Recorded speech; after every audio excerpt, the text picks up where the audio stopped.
अस्सलाम वालेकुम बच्चों। आज हम जमात पंजुम का माहौल का मुताला हिस्सा अव्वल इस मज़मून का सबक नंबर 2 ज़मीन की गर्दिश से मुतालिक मालूमात हासिल करेंगे। अब हम देखेंगे महवरी गर्दिश किसे कहते हैं, किस तरह से वो गर्दिश होती है। आइए ये करके देखें। एक लट्टू लीजिए, उसे घुमाकर उसका मुशाहिदा कीजिए। यानी यहाँ पर आपको एक लट्टू लेना है। लट्टू यानी जिसे हम आम ज़बान में भौरा कहते हैं, जिससे बच्चे खेलते हैं। आप सभी को भौरा मालूम है। तो वो जो लट्टू लेना है और उसे घुमाना है, और घुमाने के बाद उसको ध्यान से देखना है। लट्टू खुद के अतराफ़ घूमता है। कोई भी चीज़ जो अपने अतराफ़ घूमती है, हकीकत में वो ना नज़र आने वाली एक लकीर के अतराफ़ घूमती है। किसी चीज़ का खुद के अतराफ़ घूमना महवरी गर्दिश कहलाता है। वो चीज़ जिस नज़र न आने वाली लकीर के अतराफ़ घूमती है, उसे उस चीज़ का महवर कहते हैं। अच्छा, तो इस तजुर्बे से आपको महवरी गर्दिश समझ में आ जाएंगी। जिस तरह से हम लट्टू को घुमाते हैं तो वो गोल गोल घूमता है, यानी क्या करता है, वो अपने अतराफ़ में घूमता है। तो जो चीज़ खुद अपने ही अतराफ़ में घूमती है, उसे उस चीज़ की महवरी गर्दिश कहते हैं। अच्छा, आपको ये जो सामने शक्ल नज़र आ रही है, इसे ग्लोब कहते हैं। ग्लोब यानी कि ये एक जो गोल बॉल की शक्ल है, इस पे हमारी पूरी दुनिया का नक्शा है। जो नक्शा एक गोल बॉल की शक्ल में दिखाया गया है दुनिया का, इसे हम ग्लोब कहते हैं। तो अब हम इस ग्लोब पर एक मुशाहिदा करेंगे। आइए ये करके देखें। एक ग्लोब लीजिए, उसे घुमाकर देखिए, वो किस लकीर के अतराफ़ घूमता है देखिए। अब एक शाकोल लेकर तस्वीर में बताए हुए तरीके के मुताबिक ग्लोब के करीब पकड़िए। शाकोल दस्तियाब न हो तो रबर को धागा बांधकर शाकोल बनाइए। अच्छा, इस तस्वीर में आपको ग्लोब दिखाई दे रहा है, और उसी तरह से एक हाथ है जिसमें एक क्या है, धागे से शाकोल बना हुआ है। इस शाकोल को क्या करना है, हमें तस्वीर में बताए हुए तरीके के मुताबिक ग्लोब के नज़दीक पकड़ना है। अच्छा, तो हम सभी को सिमतों के बारे में मालूमात है। 4 सिमतें हैं, तस्वीर में बताई गई है। कौन कौन सी सिमतें हैं वो? शुमाल, जुनूब, मशरिक़ और मगरिब। ये हम पिछली जमातों में पढ़ चुके हैं। आप देखेंगे कि शाकोल और ज़मीन का महवर, ये दोनों लकीरें एक दूसरे के साथ जाविया बनाते हैं, यानी ज़मीन का महवर झुका हुआ है। ऐसे झुके हुए महवर की हालत में ही ज़मीन घूमती रहती है। तस्वीर में ज़मीन का महवर NS लकीर के ज़रिए बताया गया है। देखिए, शक्ल को ध्यान से देखिए। अगर आपके पास किताबें हैं तो किताबों में खोलकर इस शक्ल को देखिए, तो इसमें आपको ज़मीन का महवर दिखाई दे रहा है, जिसे इंग्लिश के अल्फ़ाबेट N और S से ज़ाहिर किया गया है। ये लकीर ज़मीन के मरकज़ से गुज़रती है। मरकज़ किसे कहेंगे हम? आप लोग ज्योमेट्री में पढ़ चुके हैं, नहीं? जो सेंटर होता है सर्कल का, उसे मरकज़ कहते हैं। तो ज़मीन के मरकज़ से जो है, तो ये महवर गुज़र रहा है, और जिसे N और S इस नाम से बताया गया है। N और S इन नुकात को ज़मीन के कुतबैन कहते हैं। N ज़मीन का शुमाली कुतुब है और S ज़मीन का जुनूबी कुतुब है। 4 सिमतें हम देख चुके हैं, शुमाल, जुनूब, मगरिब और मशरिक़। अच्छा, तो शुमाल को अंग्रेज़ी में नॉर्थ कहते हैं। नॉर्थ N से स्टार्ट होता है, इसलिए शुमाली कुतुब को N से बताया गया है। और जुनूब को अंग्रेज़ी में सिम्त में साउथ कहते हैं, इसे S से बताया गया है। तो N ज़मीन का शुमाली कुतुब है और S ज़मीन का जुनूबी कुतुब है। शुमाली और जुनूबी कुतबैन के बीचों बीच ज़मीन की सतह पर एक दायरा बनाए तो ज़मीन के 2 मसावी हिस्से होते हैं। ज़मीन पर के इस ख़याली दायरे को ख़ते इस्तवा कहते हैं। ज़मीन के बीचों बीच एक दायरा बनाए तो ज़मीन के 2 मसावी हिस्से होते हैं। ज़मीन पर के इस ख़याली दायरे को ख़ते इस्तवा कहते हैं, और ख़ते इस्तवा की वजह से ज़मीन के 2 मसावी हिस्से होते हैं, शुमाली निस्फ़ कुर्रा और जुनूबी निस्फ़ कुर्रा। यानी ख़ते इस्तवा क्या होता है? ख़याली दायरा जो है वो ज़मीन के बीचों बीच से गुज़रता है। बीचों बीच से गुज़रता है, इसकी वजह से ज़मीन के 2 निस्फ़ हिस्से, मसावी हिस्से तैयार होते हैं। मसावी यानी एक जैसे। तो ऊपर का है शुमाली निस्फ़ कुर्रा, और निचला जो हिस्सा बनता है उसे हम कहेंगे जुनूबी निस्फ़ कुर्रा। इस तरह ख़ते इस्तवा से ज़मीन के 2 मसावी हिस्से बनते हैं, शुमाली निस्फ़ कुर्रा और जुनूबी निस्फ़ कुर्रा। आइए ये करके देखें। एक बड़ी मेज़ के बीचों बीच एक मोमबत्ती खड़ी कीजिए। मोमबत्ती के अतराफ एक बड़ा दायरा बनाइए। आपको शक्ल में दिखाई दे रहा है, इस तरह से हमें अमल करना है। बीचों बीच मोमबत्ती रखनी है और उसके अतराफ में एक दायरा बनाना है। इस दायरे के एक नुक्ते पर ग्लोब रखिए। मोमबत्ती जलाइए। कमरे में अंधेरा कीजिए। फ़र्ज़ कीजिए कि मोमबत्ती सूरज है। देखिए कि ग्लोब के कौन से हिस्से पर रोशनी पड़ती है और कौन से हिस्से पर नहीं। ग्लोब को कुतुब शुमाली की जानिब से देखिए और घड़ी की सुइयों की मुखालिफ सिमत में घुमाइए। हमारी ज़मीन भी ख़ुद के महवर पर इसी सिमत यानी मगरिब से मशरिक़ की सिमत घूमती है। यानी जिस तरह से हमने लट्टू का तजुर्बा देखे कि लट्टू जिस तरह अपने अतराफ़ में गर्दिश करता है, अपने अतराफ़ में घूमता है, उसी तरह से हमारी ज़मीन भी ख़ुद के अतराफ़ में गर्दिश करती है, अपने महवर के अतराफ़। और वो किस सिमत में करती है? मगरिब से मशरिक़ की तरफ घूमती है।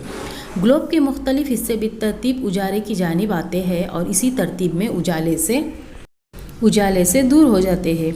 जिस हिस्से पर रोशनी पड़ती है वहाँ दिन होता है और जहाँ रोशनी नहीं पड़ती वहाँ रात होती है।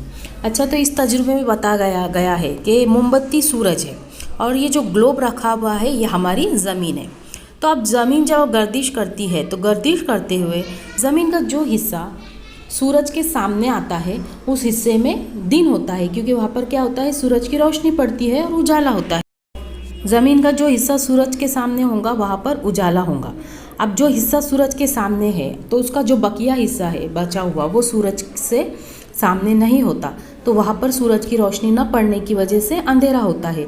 यानी कि वहाँ पर उस वक्त क्या होता है? रात का वक्त होता है। इस तरह ज़मीन की महवरी गर्दिश की वजह से दिन और रात बनते हैं। इस तस्वीर में देखिए, आपको जो ग्लोब की शक्ल है वो फ़र्ज़ की हमारी ज़मीन है, फ़र्ज़ कीजिए हमारी ज़मीन है। तो यहाँ पर क्या हो रहा है? एक हिस्से पे आपको उजाला दिखाई दे रहा है और बकिया हिस्से में आपको अंधेरा।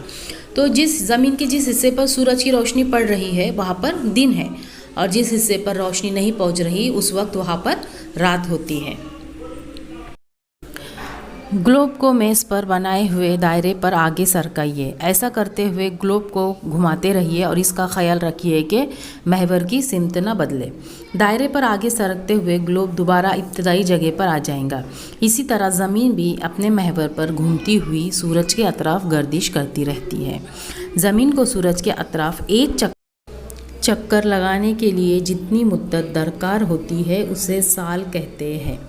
एक साल में तकरीबन 365 दिन और 6 घंटे होते हैं। इससे हमें क्या बात समझ में आती है कि जिस तरह ज़मीन अपने अतराफ़ में चक्कर लगाती है उसी तरह से हमारी जो ज़मीन है वो सूरज के अतराफ़ में भी गर्दिश करती है, सूरज के अतराफ़ में भी घूमती है। तो ज़मीन को सूरज के अतराफ़ घूमने के लिए जो वक्त दरकार होता है यानी जितनी मुद्दत लगती है उसे हम साल कहते हैं। और एक साल में कितने दिन होते हैं? 365 दिन और 6 घंटे होते हैं। ठीक है, और साल किसे कहते हैं इस बात से आप सब बखूबी वाकिफ़ हैं। ग्रिगोरियन कैलेंडर में एक साल के 365 दिन मान लिए गए हैं। इसके मायने ये है कि हर साल में 6 घंटे कम माने जाते हैं, यानी 4 साल में 24 घंटे या एक मुकम्मल दिन कम हो जाता है। इस दिन को ग्रिगोरियन कैलेंडर में हर चौथे साल फरवरी के महीने में एक ज़ायद दिन जोड़ा जाता है। इस साल फरवरी महीना 28 की बजाय 29 दिन का होता है और वो साल 365 की बजाय 366 दिन का होता है। इस साल को लीप साल कहते हैं। अच्छा, आप सभी को अभी साल तो पता है, साल किसे कहते हैं? जो 12 महीनों से मिलकर बनता है उसे हम साल कहते हैं। और इसी तरह से अब हम लीप साल किसे कहते देखेंगे। अब क्या हुआ, ग्रिगोरियन कैलेंडर जो है उसमें साल के 365 दिन माने गए हैं, लेकिन जबकि हमें पता है कि एक साल की मुद्दत कितनी बताई गई है? 365 दिन और 6 घंटे, यानी क्या हुआ, 6 घंटे कम कर दिए। इस तरह से हर साल के 6 घंटे मिलाकर 4 साल के टोटल 24 घंटे होते हैं, यानी कि 24 घंटे यानी कि पूरा एक दिन।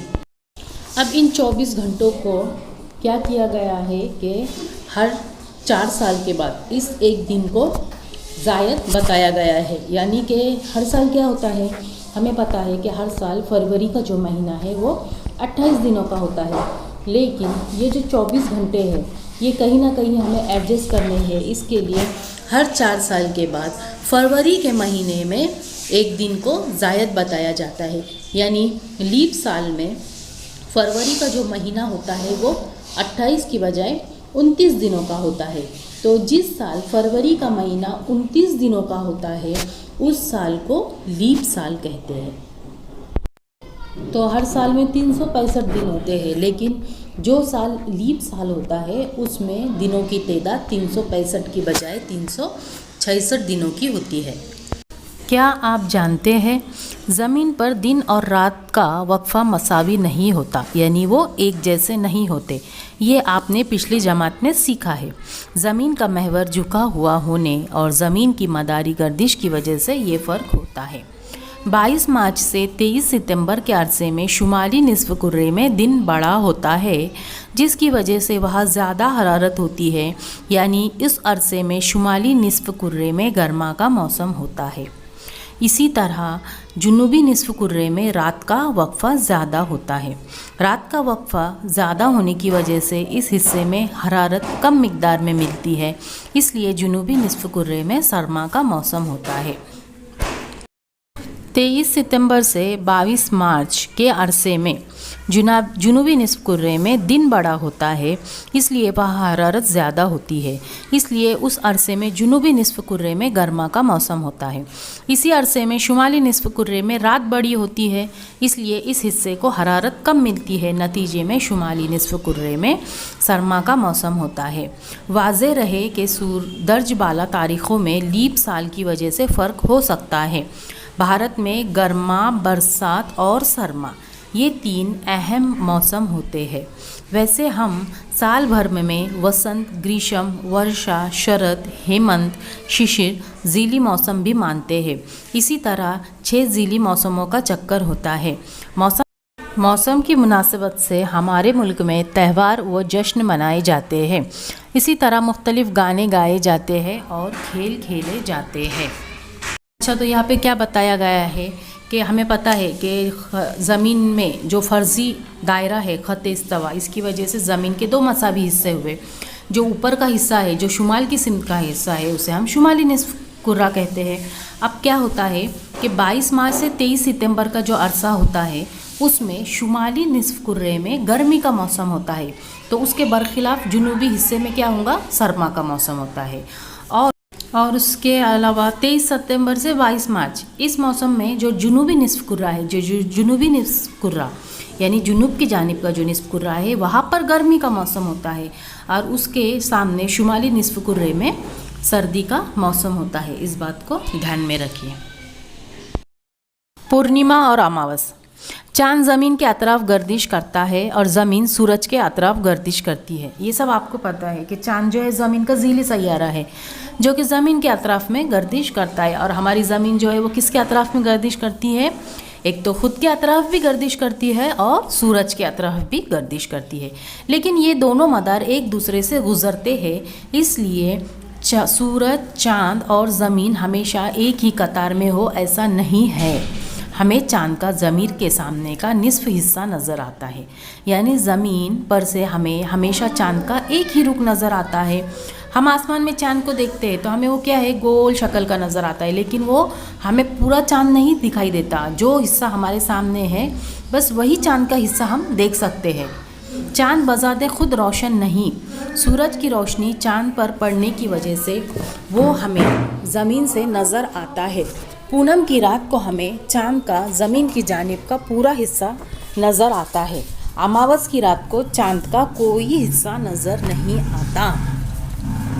पूर्णिमा से अमावस तक ज़मीन से चाँद का नज़र आने वाला रोशन हिस्सा छोटा होता जाता है। पूर्णिमा से अमावस तक ज़मीन से चाँद का नज़र आने वाला रोशन हिस्सा छोटा होता जाता है। अमावस से पूर्णिमा तक चाँद की शक्ल दोबारा बढ़ती जाती है। इसे हम चाँद की शक्लें यानी कि अश्काले कमर कहते हैं। अच्छा, पूर्णिमा और अमावस, ठीक है। अमावस के दिन क्या होता है, हम आसमान में देखते हैं कि अमावस के दिन हमें आसमान में पूरा अंधेरा नज़र आता है, कहीं भी चांद नज़र नहीं आता, क्योंकि उस दिन अमावस के दिन चांद नज़र हमें बिल्कुल नहीं आता। अब जब अमावस हो जाती है तो चांद की एकदम बारीक नोक हमें दिखाई देती है। जैसे हम ईद का चांद देखते हैं, वो क्या होता है, हमें अमावस के दूसरे दिन दिखाई देता है। दूसरे दिन से चांद हमें एकदम बारीक उसकी शक्ल दिखाई देती है, और जैसे जैसे दिन बढ़ते जाते हैं तो चांद की शक्ल बढ़ती जाती है। और अमावस पूर्णिमा के दिन यानी एक 14 या 15वें दिन चांद मुकम्मल तौर पे हमें रोशन नज़र आता है। तो जिस दिन चांद हमें मुकम्मल रोशन नज़र आता है उसे पूर्णिमा कहते हैं। और जब हमें चांद बिल्कुल नज़र नहीं आता अमावस की रात, उस दिन उसे हम अमावस कहते हैं। अमावस से पूर्णिमा तक और पूर्णिमा से अमावस तक जो चांद की मुख्तलिफ़ शक्लें हमें दिखाई देती है, जो शक्लें बदलती रहती है, उसे हम अश्काले कमर कहते हैं। कमरी महीने और कमरी दिन। अमावस से पूर्णिमा तक 15 दिन की चांद की शक्लें आपने देखी है। अमावस से पूर्णिमा की हालत तक पहुंचने के लिए चांद को 14 ता 15 दिन दरकार होते हैं। इस पंधरवड़े को रोशन पंधरवाड़ा कहते हैं। पूर्णिमा के बाद चांद का ज़मीन की जानिब का रोशन हिस्सा छोटा होता जाता है और 14-15 दिनों के बाद दोबारा अमावस आती है। इस पंधरवाड़े को तारीख पंधरवाड़ा कहते हैं। इस तरह एक अमावस से अगली अमावस तक का वक्फा तकरीबन 28 से 30 दिनों का होता है। इस मुद्दत को कमरी महीना कहते हैं। कमरी महीने के हर दिन को कमरी दिन कहते हैं। अच्छा, तो कमर का मतलब होता है चांद, तो कमरी महीना किसे कहेंगे? आप समझ लीजिए कि आज अमावस का दिन है, अमावस है यानी आज पूरा अंधेरा है, हमें चांद नज़र नहीं आ रहा। इससे तकरीबन रोज़ इसके बाद क्या होता है कि रोज़ चांद की शक्लें हमें नज़र आती है। आहिस्ता आहिस्ता रोज़ाना चांद की शक्ल बढ़ती हुई नज़र आती है और एक 14 या 15वें दिन मुकम्मल चांद नज़र आता है तो वो पूर्णिमा होती है। तो इस जो हिस्सा है एक 15 दिनों का, इसे रोशन पंधरवाड़ा कहते हैं। और फिर जब पूर्णिमा के बाद दोबारा क्या होता है कि चांद जो मुकम्मल चांद है वो वापस से उसकी जो शक्ल है वो घटती जाती है यानी कम होती जाती है। वो छोटा छोटा छोटा होते हुए अमावस के दिन चांद बिल्कुल गायब होता है, हमें नज़र नहीं आता, तो उसे अमावस होती है और उस तारीख पंधरवाड़ा उसे हम तारीख पंधरवाड़ा कहते हैं। इस तरह से पूरी एक अमावस से अगली अमावस तक का तकरीबन 28 से 30 दिन का वक्फा होता है और इस मुद्दत को हम क्या कहते हैं? कमरी महीना। और इस कमरी महीने के हर दिन को हम कमरी दिन कहते हैं। इसे हमेशा जहन में रखिए कि ज़मीन की महवरी गर्दिश यानी अपने अतराफ़ में घूमना, तो ज़मीन की महवरी गर्दिश की वजह से दिन और रात वाक़ होते हैं। ज़मीन के झुके हुए महवर और ज़मीन की मदारी गर्दिश से मौसमी चक्कर पैदा होता है, यानी कि ज़मीन की महवरी गर्दिश से दिन और रात बनते हैं और ज़मीन की मदारी गर्दिश की वजह से मौसम बनते हैं। हमारे जो 3 मौसम हैं, सर्दी, बारिश और गर्मी, ये ज़मीन की मदारी गर्दिश की वजह से बनते हैं। ज़मीन की महवरी गर्दिश यानी ज़मीन का अपने अतराफ़ घूमना और ज़मीन की मदारी गर्दिश यानी ज़मीन का सूरज के अतराफ़ घूमना। तो बच्चों, इस सबक हमने क्या सीखा कि ज़मीन की महवरी गर्दिश की वजह से ज़मीन पर दिन और रात बनते हैं। ज़मीन की सूरज के अतराफ़ मदारी गर्दिश और ज़मीन के महवर के झुकाव की वजह से मौसम बनते हैं। चाँद की ज़मीन के अतराफ़ महवरी गर्दिश की वजह से हमें चाँद की मुख्तलिफ़ शक्लें नज़र आती है, जिन्हें हम अश्काले कमर कहते हैं, यानी कि चाँद की शक्लें। एक अमावस से अगली अमावस तक की मुद्दत को कमरी महीना कहते हैं। कमरी महीना 28 से 30 दिनों का होता है। पूर्णिमा को ख़त्म होने वाले कमरी महीने के तो बच्चों, इस सबक में हमने ज़मीन की महवरी गर्दिश और मदारी गर्दिश देखे, उसी तरह से चाँद की मुख्तलिफ़ शक्लें देखी हैं। अमावस किसे कहते हैं, पूनम किसे कहते हैं, ये सब मालूमात हमने इस सबक में हासिल की। इस सबक के सवालात के जवाबात मैं ग्रुप पर PDF बनाकर भेजूंगी, आप उन्हें अपनी माहौलियात की बयाज में लिखिए। और जिन बच्चों को किताबें नहीं मिली है वो स्कूल में आकर किताबें ले जाए, और जिन बच्चों के बैंक में अकाउंट है वो अपने पासबुक की ज़ेरॉक्स स्कूल में लाकर जमा करें, और अगर अकाउंट नहीं है तो अकाउंट ओपन कीजिए। अकाउंट के लिए बोनाफाइड आपको स्कूल से मिल जाएगा। शुक्रिया, अल्लाह हाफिज़।